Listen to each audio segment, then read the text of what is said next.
بسم اللہ الرحمن الرحیم۔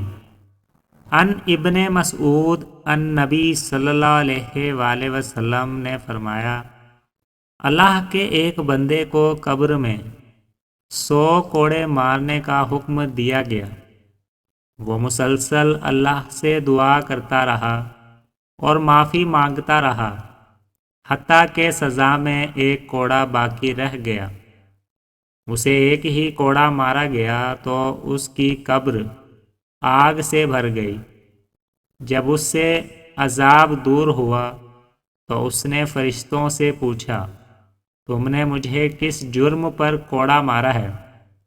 فرشتوں نے کہا، تم نے ایک نماز بغیر وضو کے پڑھی تھی اور تم ایک مظلوم کے پاس سے گزرے تھے اور اس کی مدد نہیں کی تھی۔